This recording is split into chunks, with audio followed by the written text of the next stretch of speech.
Bandeko ya Vision News TV, Cartouche TV et Océan du Congo, pe Banabilaka Télévision. Lelo penza bozali komona ete na ba chaîne wana nyoso Océan de la presse azali koloba pambate tozali awa précisément na siège ya Monamboka Mfumu Muzitu na TVS1 toyaki awa pambate ezali bongo passation na bango ya pouvoir bato bayike baboyaki balobe ezalaki 3 mois kasi lelo na boyoka na bango nyoso minei baliokanaki ete basala yango ekoma 6 mois po ete babunda etumbala bango malamu kasi awa penza tokosala ba analyse te tokosala ba analyse bisika to mesala rapolo koyeba pourquoi pambate mwana mboka Martin Fayulu Madidi président Eli alobaki la biso année 2020 ezali bongo année ya libération et puis mwana mboka Chilombo pe alobaki la biso année o ezali ya action komona na ngambo la penza sali ba action bomoni bongo miniembo ekei ete le ezali su ya malonga te koli ezali te lotiliki yalité boli komona kokufa makambo ya pasi eluti kasi tozali kotuna siko na ngambo ya président Eli totikali kaka la 2 mois ya pamba est-ce que marche ya le 14 ezali marche ya kokende kolongola babomi ya Congo bateki ya Congo pamba te boyebi ete Congo tina 21e siècle tozali bongo pays o ezali bongo na occupation bayiba mona Rwanda bakanga biso Kagame ya komisa lisusu Congo ezali bongo province ya Rwanda yango siko tango biso tozali kobima pona kokende kobengisa bango nyonso balongo lekolo Congo to pe tokobima kaka po babetela biso lacrymogène tozonga ndenge tozongaka mituna ona tokomitunana kasi ya lelo ezalaki nini passation ya pouvoir bomoni yango penzele kina malamu mingi bomoni ete koto balobi opposition républicaine kasi mona mboka Martin Fayulu Madidi alobi yakoki kozana opposition te pamba te yende botaganyaki maponami moto asengeli kozana opposition ezali bongo mona mboka Chilombo kasi boni maloba wana ezali asolo to pe ya lokuta to koyeba yango na mikolo mizali koya na etumba oyo azwi 6 mois kasi 6 mois wana tokokatisa déjà na 2021 parce que soki abandi yango lelo lokola baseli passation c'est que lobby to bandi ko mona déjà to bandi ko kende c'est que mois ya année ya 2020 totikali kaka na 2 mois donc 4 mois na ye to pe 3 mois et demi à cause yango tina 2021 est-ce que prophétie ya Mfumu Kimbangu ekoko kisama est-ce que Congo kozala libéré to pe bakotambwisa biso nyoka po ete toke na bapunami kasi peuple congolais alembi kozela peuple congolais alobi ete aboyi mabele na ye ekende azali kolanda bakambo ya président na ye Mobutu Sese Seko Kokungbendu wazabanga John de Talo Taketumba alobi ete mabele ya Congo ata asangana ba demona kasi mabele ya Congo ekende te bongo bilo peuple bolobi nini yango lelo bolanda bilo moko oyo tolobaki bongo tokokuta na bino na mikolo mizali koya bye. Cette cérémonie va se dérouler en 4 étapes. La première étape, ça sera le mot du coordonnateur sortant, l'ancien Premier ministre Adolphe Muzito, et ça sera suivi de la lecture des actes adoptés et signés par le Présidium. Cette lecture sera faite par le porte-parole du coordonnateur sortant de la MOUCA. Et va s'en suivre la 3e étape, qui sera la passation de flambeau de la MOUCA par le coordonnateur sortant au coordonnateur entrant. Et la dernière étape, ça sera le mot du coordonnateur entrant. Les autres modalités de notre cérémonie vous seront communiquées à la fin. Nombreux à cette cérémonie de passation de pouvoir entre le coordonnateur sortant que je suis et le coordonnateur entrant, le président Martin Fayulu. Évidemment, cette cérémonie, comme des traditions, a été précédée par les présidiums, les assises du présidium, comme des coutumes. Évidemment, ces assises ont pris un peu plus de temps que d'habitude. Il faut rappeler aussi que la presse a fait des commentaires dans tous les sens. Les uns de bonne foi, les autres y ont allé un peu pour faire un peu d'instrumentalisation de l'opinion. C'était tout à fait normal que nous prenions un peu plus de temps pour 2 raisons. La première, c'était que nous sommes dans un contexte de corona et qui fait que, de manière générale, on n'est pas ensemble et qu'on les fait, on organise nos assises par vidéoconférence. Et comme il s'agissait de débats, c'est la 2e raison, nous devions réviser notre convention. S'il vous plaît, monsieur de la presse. dérangez un peu trop, un peu de silence s'il vous plaît, il n'y a pas de micro. Il s'agissait pour nous de réviser notre convention. Comme vous le savez, dans ce genre de travail, il faut un peu de débat, de discussion, particulièrement pour des gens qui ne sont pas sur place et ensemble, et donc ça a dû nous prendre un peu du temps. C'est ce qui fait que nous sommes partis, je crois, du 23 septembre au 9 septembre, au 9 octobre. Donc ça a pris un peu plus de temps. De manière globale, ça va être lu tout à l'heure par le porte-parole, nous avons changé la durée du mandat. On est passé de 3 à 9. Il fallait se mettre d'accord sur les délais, ça a pris un peu de temps. On se disait, ben, est-ce qu'on peut aller à 6, à 9? Donc on s'est mis d'accord sur 6 mois. Ensuite, nous avons dit, dans les contextes actuels difficiles, il faut simplifier la passation du pouvoir de manière à ce que désormais, la passation du pouvoir se fasse de manière automatique, qu'il n'y ait plus de rituels comme c'est le cas aujourd'hui. Ensuite, on a dû décider aussi que le membre, plutôt le parti des leaders, qui sont les fondateurs de la MOCA, ce parti soit aussi membre adhérent. En attendant que les autres adhérents viennent, ils seront soumis à un critérium, bien entendu. Voilà plus ou moins, je me limite à ça, le reste vous sera dit. Aussi, peut-être pour terminer, je dirais que mon mandat à moi s'est inscrit sur les signes ou les mots de la vérité des urnes, entendus comme vérité, expression de vérité qui respecte la volonté du peuple. Comme vous savez, les élections 2018, décembre 2018, ont débouché sur un chaos. Et nous, la MOCA, nous demandions, par rapport à ces chaos, qu'on puisse récolter le voix. C'était ça pour nous la vérité des urnes. On ne nous a pas écoutés. On a dit, mais alors qu'on puisse publier les résultats. Comme ça, on pourra voir la vérité à travers la publication, circonscription par circonscription. On ne nous a pas écoutés. Et nous avons dit, la vérité, on peut la voir aussi en organisant des nouvelles élections, pour qu'on aille à la vérité des urnes. Là aussi, on ne nous a pas écoutés. Et nous avons dit, bon, très bien, on ne veut pas organiser de nouvelles élections. Nous voulons des élections qui peuvent avoir lieu un peu plus tard, mais le plus tôt possible. Mais ça suppose qu'il faut passer par des réformes électorales qui concernent les élections elles-mêmes, toutes les élections, et qui concernent aussi la loi, la CENI. Et mon mandat, c'était faire valoir dans l'opinion et en direction de ceux qui ont confisqué le pouvoir, cette idée de la vérité des urnes, qui était consacrée par le plan du président élu. Pour nous, contrairement à ce qu'on a voulu faire comprendre et de mauvaise foi, la vérité des urnes n'était plus la vérité des urnes de décembre 2018. Nous savions que le mal était fait, mais nous savions que le peuple est éternel. On reviendra toujours à lui pour qu'il rétablisse la vérité. C'est pourquoi nous avons dit la vérité des urnes entendue comme des réformes par lesquelles il faut passer pour que les prochaines que nous voulons anticiper, en tout cas les plus rapidement possible, que celles-là soient au moins traduisent la vérité du choix de l'électeur. C'est pourquoi le combat de la MOCA, et j'ai essayé de les porter de la manière que vous savez, par des conférences, par des prises de position, mais aussi par des marches qu'on a eu à organiser. On a fait le tour du pays, on a fait le tour à l'étranger. Et voilà, je peux me féliciter plus ou moins que au moins l'idée des réformes s'est imposée, à nous tous y compris, aussi bien dans les chefs du peuple que dans les chefs de ceux qui sont en face de nous, d'autres parties prenantes, j'entends par là CACH et FCC, ils sont d'accord pour les réformes, mais la divergence entre eux et nous, c'est quel cadre, quel cheminement. Voilà, c'est là où se situe la difficulté, et la MOCA a donné sa communication, sa position à ce sujet, quel est le cadre approprié. Et je m'en félicite, et je félicite la lutte de la MOCA et du peuple qui a appuyé cette action.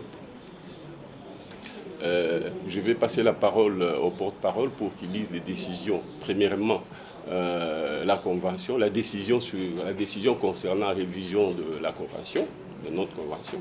Ensuite, les mots, ou si vous voulez, les communiqués finaux. Et par la suite, je reprendrai la parole avant de céder les flambeaux au président élu, M. Martin Fayulu. A été adopté et signé par le présidium de la MOCA.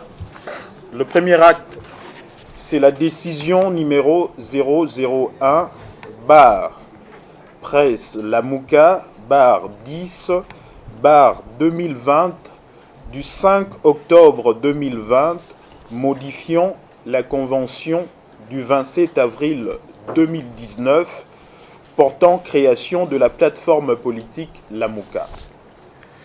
Et le deuxième acte, c'est le communiqué final de la réunion du Présidium.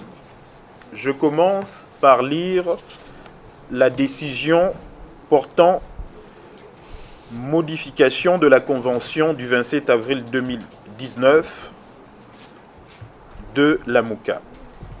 Le Présidium, vu la convention du 27 avril 2019 portant création de la plateforme politique Lamouka, spécialement en son article 14, considérant la nécessité d'adapter l'organisation et le fonctionnement de Lamouka aux circonstances et impératifs politiques actuels, vu la nécessité de renforcer l'unité de Lamouka et l'efficacité dans ce prise de position, action et déclaration, décide. Article 1er. Les articles 3, 5, 6, 7, 8, 11 et 13 de la Convention sont modifiés comme suit. Article 3. La plateforme Lamouka comprend deux catégories de membres, les membres fondateurs et les membres adhérents. Sont considérés membres fondateurs les leaders signataires de la présente décision et qui n'ont pas renoncé à leurs engagements au sein de Lamouka par un retrait volontaire. Sont considérés membres adhérents les personnalités, les partis politiques, les regroupements politiques, les groupements ou organisations sociopolitiques qui adhèrent à la présente convention de Lamouka. Les partis ou regroupements politiques de membres fondateurs sont d'office membres adhérents de Lamouka du fait de leurs leaders. L'adhésion à la plateforme Lamouka est libre. Toute demande d'adhésion à la plateforme politique Lamouka est adressée au coordonnateur en exercice qui la soumet à l'approbation du Présidium dans le mois. Tout membre fondateur ainsi que tout membre adhérent peut se retirer de la plateforme Lamouka en tout temps. Le retrait d'un membre fondateur ou celui d'un membre adhérent ne peut donner lieu à la dissolution de la plateforme Lamouka ou à la revendication par ses membres d'un droit de propriété intellectuelle ou d'un quelconque droit juridique sur la plateforme Lamouka. Le retrait d'un membre fondateur entraîne ipso facto la perte de la qualité de membre adhérent à son parti ou regroupement politique. Article 5. Le Présidium est l'organe de décision et d'orientation de la plateforme Lamouka. Il constitue la plus haute autorité, l'instance décisionnelle suprême de la plateforme. Il est composé de membres fondateurs. Le Présidium peut inviter toute personne, membre adhérent ou pas, à participer aux réunions sans voix délibérative. Le quorum requis pour toute réunion du Présidium est fixé à la totalité de ses membres. Le membre absent peut se faire représenter par un collaborateur de son choix. Les décisions et résolutions du Présidium se prennent par consensus. Les activités du Présidium sont pilotées par le coordonnateur en exercice. Article 6. Le coordonnateur représente et engage la plateforme Lamouka auprès de tiers. Il en est le porte-parole. Il mène des actions et ou fait des déclarations au nom de Lamouka après concertation préalable au sein du Présidium.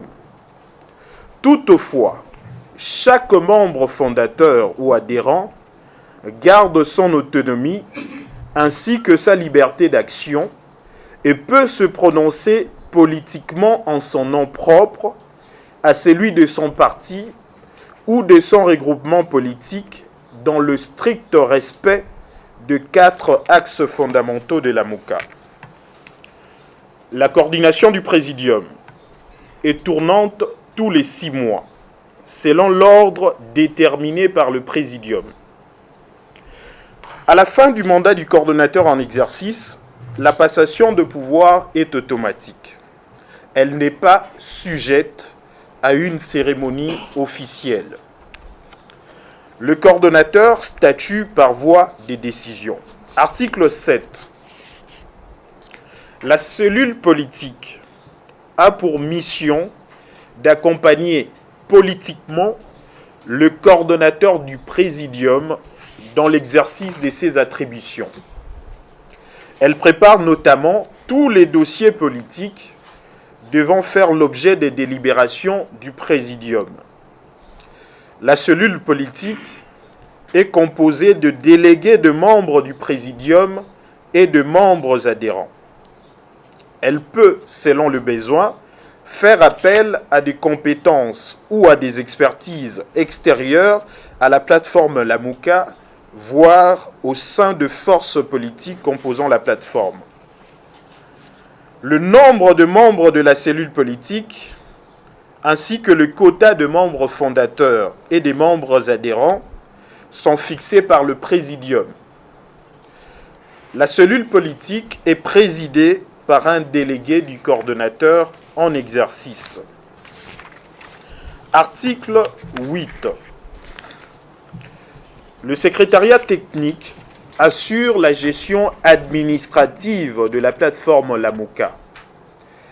Lors de son mandat, chaque coordonnateur met en place sa propre équipe de travail devant assurer la gestion administrative quotidienne de la plateforme. Le secrétariat technique assure notamment la conservation des archives. Article 11. La cellule politique s'est réunie une fois par mois.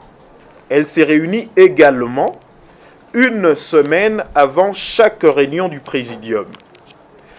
Elle peut, en cas de besoin, tenir une réunion extraordinaire à la demande du coordonnateur.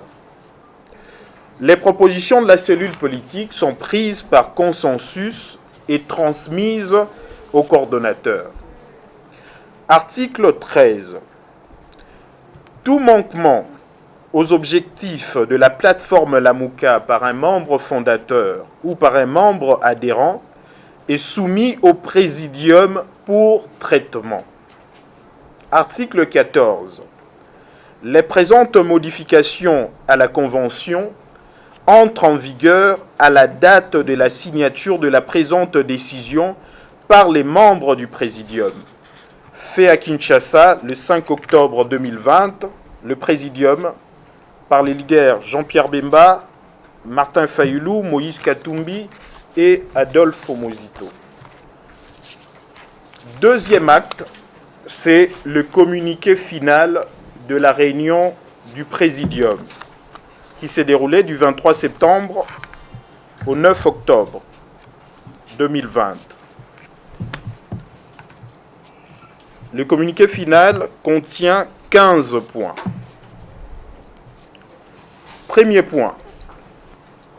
Conformément aux dispositions de la Convention portant création de la plateforme La MOCA du 27 avril 2019, et suite à la convocation de la réunion du présidium, ces derniers s'est réunis du 23 septembre au 9 octobre 2020 sous la direction du coordonnateur Adolphe Mozito. 2. Le présidium de la MOCA remercie le coordonnateur Mozito d'avoir assuré son mandat trimestriel à la tête de la MOCA, nonobstant le glissement de 6 mois dû au cas de force majeure imposé par les mesures sanitaires liées à la Covid-19. 3.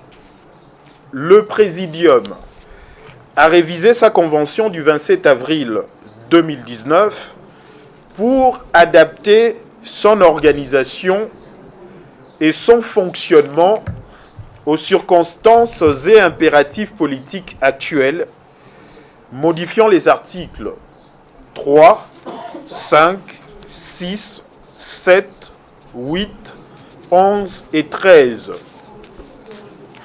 La révision de la Convention a porté notamment sur le point ci-après. La durée du mandat du coordonnateur de la MOUCA passe de 3 à 6 mois. La prise de fonction par les coordonnateurs entrants devient automatique. Elle n'est plus sujette à une cérémonie de passation de pouvoir. Le Présidium est constitué de membres fondateurs, signataires de la décision portant révision de la Convention. Les partis et regroupements politiques de membres fondateurs sont désormais reconnus comme membres adhérents de la MOUCA. 4. Le Présidium constate que les crises à répétition connues sur le plan politique, sécuritaire, économique et social dans notre pays de 1960 à ce jour fragilisent la cohésion nationale et maintiennent le peuple congolais dans la précarité et l'insécurité totale. 5. Le Présidium condamne énergiquement l'instrumentalisation du tribalisme et du régionalisme, ainsi que les violences, les viols, les kidnappings, les massacres et les autres violations de droits de l'homme qui ne cessent de prendre de l'ampleur depuis janvier 2019. 6. Le Présidium condamne avec force la présence inacceptable de troupes armées de certains pays voisins sur le territoire congolais. 7. Le Présidium apporte son soutien total au prix Nobel de la paix, le Dr Mukwege, au regard de menaces dont il fait l'objet. Le Présidium saisit cette occasion pour remercier sincèrement la MONUSCO qui assure sa protection. 8. Le Présidium condamne la corruption généralisée qui a élu domicile au pays et qui perdure dans toutes les institutions de la République, ainsi que le coulage de recettes publiques érigé en système de gouvernance du pays, source d'enrichissement illicite et de l'appauvrissement de la population. 9. Le Présidium exige de réformes institutionnelles, notamment celles de la CENI et de la loi électorale. Ces réformes doivent se faire de manière consensuelle entre les parties prenantes dans un cadre paritaire. 10. Le Présidium tient au respect de l'article 70 de la Constitution qui dispose « Le Président de la République est élu au suffrage universel direct pour un mandat de 5 ans renouvelable une seule fois. Il est donc hors des questions d'envisager l'élection du président de la République au second degré par le Parlement. » Point 11. Le Présidium continuera à mobiliser le peuple pour l'indépendance de la CENI et pour que les membres de cette institution soient choisis après les réformes souhaitées par tous. 12. Le Présidium appelle la population à rester vigilante et en alerte pour la défense globale de la Constitution, spécialement en ses articles intangibles. 13. Le Présidium lance de ce fait un appel patriotique à toutes les forces de changement et à l'élite congolaise pour le réveil de conscience de manière à se joindre à son combat pour l'avènement d'un véritable État démocratique en RDC. 14. Le Présidium a décidé de la rotation suivante pour la coordination tournante. Le 10 octobre 2020, c'est le président Martin Fayulu qui prend les commandes. Le 10 avril 2021, ça sera le tour du président Moïse Katumbi. Le 10 octobre 2021, le président Jean-Pierre Bemba. Et le 10 avril 2022, ça sera le tour du coordonnateur sortant, Adolphe Muzito, de revenir dans les commandes. Et ça sera comme ça chaque 6 mois. 15. Le Présidium de la Mouka désigne son nouveau coordonnateur pour l'exercice semestriel du 10 octobre 2020 au 10 avril 2021, en la personne du président Martin Fayulu, le félicite et s'engage à lui apporter le soutien nécessaire pour la réalisation de son mandat. Les coordonnateurs de la Mouka.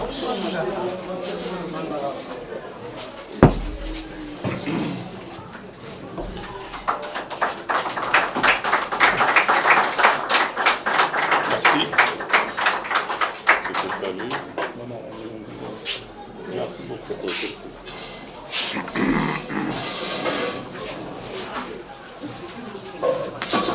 Maintenant, c'est le tour du coordonnateur. La Mouka, et je vous salue, et les représentants de la presse, les journalistes et puis les représentants de nos plateformes qui sont ici, je vous dis bonjour. J'ai un petit mot. Ce mot, c'est très important pour moi aujourd'hui, de regarder l'état dans lequel se trouve notre pays. Et je mesure l'irresponsabilité des Congolais. Soulignez bien l'irresponsabilité des Congolais. Nous avons un pays qui nous a été légué par nos aïeux. Dieu a créé ce pays, il a donné à ses ancêtres, et puis il y a des gens qui sont venus, qui sont passés, les Lumumba, les Kasavubu, les Kimbangu et tant d'autres. Et nous, les contemporains, aujourd'hui, on voit les pays partir. Et nous sommes dans des guerres inutiles. On s'invective. Tel a fait ceci, tel a volé, tel a été corrompu. Surtout la corruption. Parce que les gens croient que, parce qu'eux ils sont corruptibles, que tout le monde est corruptible. La transitivité. Chers frères et sœurs, je mesure mes mots et je tiens compte de la responsabilité que nous avons tous aujourd'hui, pendant cette période. J'aimerais dire ceci à 3 catégories de citoyens congolais. D'abord aux membres de la Mouka. La Mouka, c'est la création du peuple congolais. Vous le savez. Le peuple congolais nous a dit, ne nous trahissez pas. Ayez un candidat commun. Et les leaders ont donné ces candidats communs au peuple. Et le peuple a soutenu la Mouka. La Mouka, c'est le peuple. Est-ce que ce que le peuple a donné, a créé, est-ce que c'est nous, leaders, et nos collaborateurs qui devons le détruire? Je dis non. Et c'est très important. On peut avoir des divergences de vues, ce qui est tout à fait normal dans une société, dans un ménage, dans une famille, partout. Mais quelle est notre vision? N'est-ce pas de faire de ce pays, comme Lumumba avait dit, un pays prospère, un pays au centre du rayonnement de l'Afrique tout entière? de donner la prospérité à notre pays, le développement à nos citoyens. Et moi j'ai dit, pour moi, je dois poursuivre cet objectif. Le choix des candidats communs est tombé sur moi. Le peuple a démontré aux leaders de la Mouka et à tout la Mouka que vous avez exaucé nos vœux et nous allons vous prouver que c'est nous, peuple congolais, qui confèrent le pouvoir. Et ils l'ont fait. Il est arrivé ce qui est arrivé. Mais ça, c'est un accident de parcours qu'on doit mesurer. Nous sommes dans un combat. Un combat sur notre pays. Je le cite de temps en temps parce qu'il faut le citer. Mobutu avait dit que ce n'est pas facile d'être le Congo. Mais je ne sais pas si vous savez, si on donnait une dissertation à nous tous ici, qu'est-ce que nous allons écrire? Ce pays a fait l'objet de menaces depuis longtemps. De projets de balkanisation, de projets de sécession. Et aujourd'hui, nous allons aisément dans ces projets parce qu'on nous dirige là et aveuglés que nous sommes, par manque de stratégie, manque de vision, on s'engouffre dedans. Je dis non. Moi, je vais arrêter cette hémorragie. Je vais arrêter. Je vais amener la Mouka là où le peuple a demandé de l'amener. Deuxième groupe d'individus, c'est les gens du FCC et des CACH. Ils ne sont peut-être pas ici, mais les journalistes sont là. FCC et CACH. Vous avez usurpé le pouvoir du peuple. Vous le savez. Vous n'avez pas été élu. Et aujourd'hui, vous êtes en train d'entraîner notre pays dans l'abîme. Et vous le voyez. Et vous le voyez parce que, surtout les membres du FCC, je peux vous le dire, que vous êtes en train d'aider Kabila dans sa mission de désarticuler les Congos, de déstructurer les Congos, de balkaniser les Congos. La balkanisation n'est pas un vain mot. La balkanisation n'est pas simplement physique. La balkanisation est plus profonde. Les gens qui ont mis en place ces projets, ils savent ce qu'ils ont mis, des stratégies, des tactiques. Vous allez à Rutshuru aujourd'hui, vous allez voir quelles sont les populations qui vivent là-bas. Si vous prenez Rutshuru il y a 50 ans, il y avait combien de Congolais? Et combien de Rwandais? Prenez Rutshuru aujourd'hui, j'ai dit, il faut dire les mots comme il le faut. Prenez Rutshuru aujourd'hui, il y a combien de Congolais, il y a combien de Rwandais? On vous parle maintenant de Minembwe. Mais pourquoi on parle de Minembwe? Les citoyens rwandais qui sont entrés au Congo, qui sont venus au Congo, à qui on a refusé le vote en 1960, parce qu'ils étaient réfugiés. Ils sont venus par où? Par où? Ils s'appellent les Banyamulenge. Ils sont venus par Mulenge. Ils sont combien aujourd'hui à Mulenge? Et pourquoi ils sont déplacés jusqu'à Minembwe? Mes frères et sœurs du FCC, je vous le dis, s'il vous plaît, n'aidez pas M. Kabila à matérialiser son projet qu'il a amené ici avec l'AFDEL. Il ne faut pas. Vos tombes et nos tombes à nous tous seront profanées par nos arrière-petits-enfants. Parce qu'on aura, vendu ces pays. Je vous le dis et je pèse mes mots. Et vous savez ce qui se passe à Minembwe. Vous savez ce qui se passe en Ituri aujourd'hui. Vous savez ce qui se passe à Beni, à Butembo, à Rutshuru, à Masisi, à Walikale. Vous le savez très bien. Et pourquoi vous, membres du FCC, qui êtes là avec Kabila, vous ne levez pas le doigt pour dire que vous n'êtes pas d'accord avec ce qui se passe? Pourquoi votre complicité? Pourquoi votre silence? Et ça, c'est très important. Donc, j'aimerais dire à mes frères et sœurs, nous avons un pays qui nous a été légué par nos ancêtres. Les gens se sont battus. Lumumba a perdu sa vie et beaucoup d'autres ont perdu leur vie. Et nous ne pouvons pas, nous, contemporains, voir ces pays aller ailleurs. la subtilité de nos amis, c'est de depeupler nos contrées par des populations congolaises et repeupler par des populations rwandaises. Et vous allez voir, ce n'est pas un projet de 5, 10, 15, 25 ans. C'est un projet qui doit durer.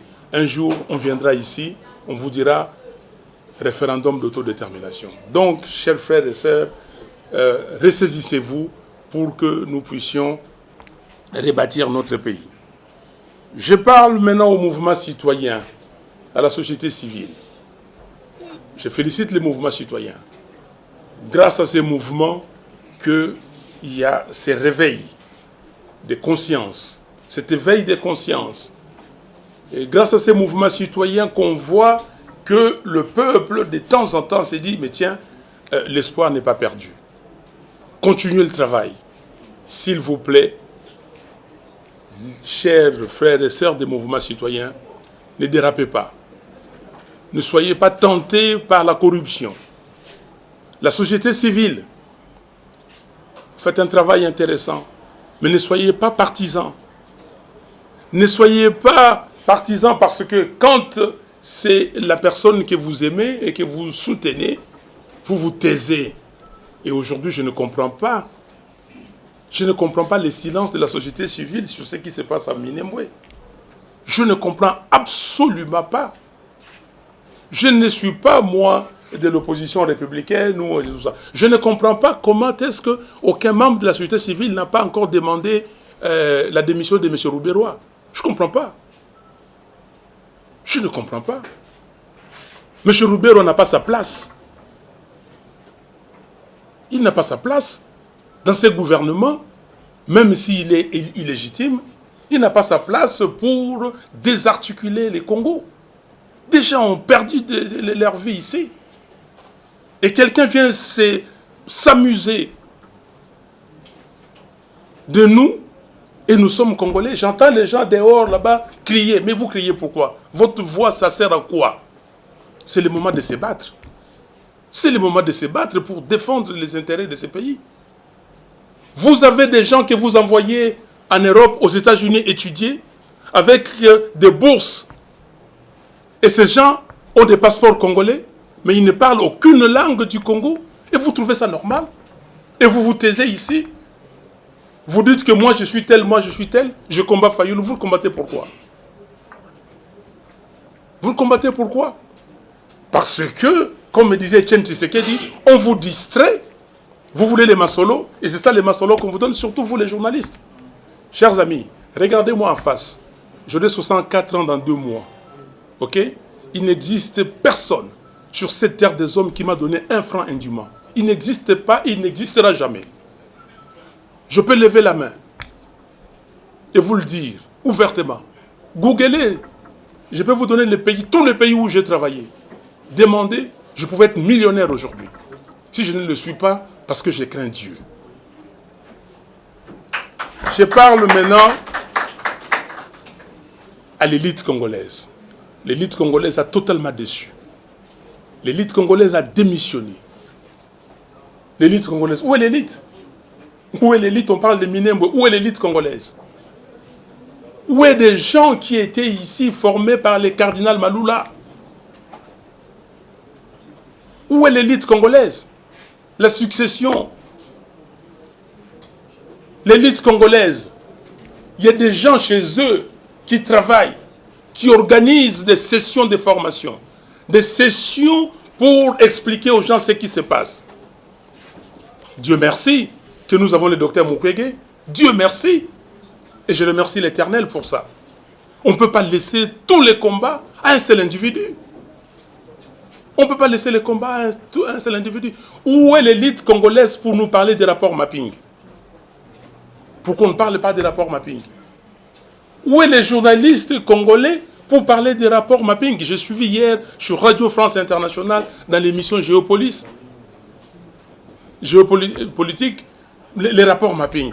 Comment les Occidentaux maîtrisent ces rapports? Est-ce que nous maîtrisons ces rapports? Est-ce que nous tous nous avons lu ces rapports? Est-ce que nous connaissons les 617 cas de violations, d'exactions, d'atrocités contre les Congolais. L'élite congolaise, ressaisissez-vous. Il ne suffit pas de penser que parce que vous allez gagner $2000, 3000, 5000, vous avez la possibilité de vous faire cet argent et que la vie se limite par là. Non. La vie, c'est 90 millions de Congolais. Le Congo n'est pas la ville de Kinshasa. Le Congo ne se limite pas à 10 000 km² de Kinshasa. Le Congo, c'est les 2 345 460 km². L'élite, je répète encore, ressaisissez-vous. Cinquième, peuple congolais, un peuple merveilleux. Vous avez démontré de quoi vous êtes capable. Vous continuez. Mais continuez, ce peuple, en tant que peuple, à revendiquer votre identité. Nous devons revendiquer notre identité. Continuez à repousser toute personne qui vient avec ces venins de division, de tribalisme. Tribalisme. On a dit qu'il fallait le tribalisme. Beaucoup de gens que je connais ici, est-ce que vous avez connu ma tribu avant? Maman Bazaïb, est-ce que vous avez connu ma tribu avant? Vous savez de quelle tribu j'étais? On se connaît depuis longtemps. Comment on peut simplement dire, voilà, vous êtes des tels. Allez voir dans le Congo central aujourd'hui. Ils avaient dit les nés Congo, les nés Congo. Maintenant, ils commencent à dire qui sont Lungwana, qui sont les gens de Lukaya, qui sont les gens de Cataract, qui sont les gens de Bas-Fleuve. Vous pensez que c'est sérieux, ça? Vous pensez que c'est sérieux? Qu'on vienne vous instrumentaliser aujourd'hui. Peuple, arrêtez cette affaire. Le tribalisme n'existe pas. Et je cite encore Mobutu, s'il nous a laissé une chose et une seule, c'est l'unité nationale. Et Kolobo Moko. Et nous devons travailler. Donc, peuple congolais, des gens qui viennent vous parler du tribalisme, rejetez-les parce que ce sont des gens instrumentalisés sans qu'ils le sachent pour que Kabila et ses amis continuent à passer dans leurs projets de balkanisation et de peuplement du Congo. Les derniers ou la dernière catégorie, c'est la communauté internationale. Communauté internationale, je vais la diviser en deux. La première, c'est les Occidentaux, appelons-les comme ça. Je leur dis, Occidentaux, vous avez vu que vous étiez dans l'erreur totale. Vous avez soutenu cette coalition FCC Cash, qui n'a pas gagné les élections. Et aujourd'hui, vous devez vous rendre à l'évidence qu'ils ne peuvent nous... Donc les gens, les membres de cette coalition ne pourront nous mener nulle part. Le pays sombre. Vos concitoyens payent leurs impôts. Et ces impôts servent en partie à financer vos projets de coopération. Mais n'est-ce pas, vous avez dit, nous ne voulons plus d'aide, mais nous voulons le commerce. Les Américains, ils ont dit ça. Comment nous pouvons nous développer tout le temps avec les aides? Il y en a qui se targuent en se disant, oui, mon pays met chaque jour qui passe $1 million dans ces pays. Mais mon pays, le Congo, peut se faire 100 fois plus que ça tous les jours. Vous avez compris que vous êtes dans l'erreur et nous vous demandons, et je vous demande, s'il vous plaît, de vous ressaisir. Monsieur Félix Tshisekedi ne nous amènera nulle part. Il est incapable d'amener ce pays là où nous voulons l'amener, où le peuple veut qu'il aille. Et vous le constatez. Personne d'entre vous n'est dupe, mais vous ne voulez pas le dire aujourd'hui. Je vous demande de prendre des décisions, de nous aider à sortir de cette crise. Il y a des solutions. Nous avons parlé dans la déclaration de la Mouka, nous voulons des réformes institutionnelles, notamment au niveau de la loi électorale et de la commission électorale. Nous avons besoin de ces réformes le plus rapidement possible pour aller aux élections. On ne peut même pas attendre 2023 parce que ça, c'est faire souffrir le peuple congolais. C'est la rentrée des classes aujourd'hui. On a parlé de la gratuité de l'enseignement. La communauté internationale, vous avez dit, oui, on voit quelques lueurs d'espoir parce qu'il y a la lutte contre la corruption. Je vous pose la question, M. Kamere est où? Est-ce qu'il est toujours en prison? M. Kamere, on a parlé de 66 millions de dollars. Il a déjà restitué combien?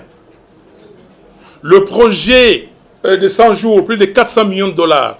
L'équipe technique qui travaillait avait pris 5%. Et les 5%, certains d'entre eux avaient dit qu'ils pouvaient remettre. Est-ce qu'ils ont déjà remis? Est-ce que vous avez vraiment un état de droit où il y a la justice maintenant? Est-ce que les cachots de l'ANR sont fermés? Communauté internationale, ressaisissez-vous. Communauté internationale, partie africaine. Les pères de l'unité africaine, de l'Union africaine, en 1963, quand ils ont créé, ils avaient une vision pour ces continents.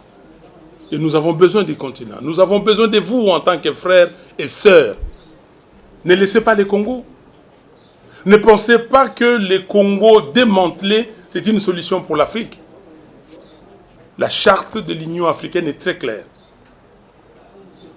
Ne venez pas nous dire ici que nous tous, y compris les Occidentaux, nous travaillerons pour que le Congo garde ses frontières de 1885.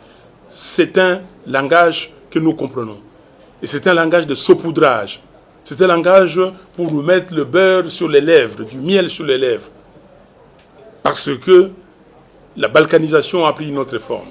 Union africaine, s'il vous plaît, ressaisissez-vous, aidez le Congo à aller de l'avant. SADC, s'il vous plaît, messieurs, mesdames de la SADC, faites comme la CEDEAO pour que nous puissions travailler main dans la main et amener l'Afrique là où le monde entier l'attend. Voilà, chers amis, le message que j'avais à ces 6 catégories des membres de la communauté mondiale, de la communauté humaine, pour que nous puissions tous nous ressaisir et construire un pays, ces pays de nos ancêtres, main dans la main. Merci, je vous remercie et que Dieu vous bénisse.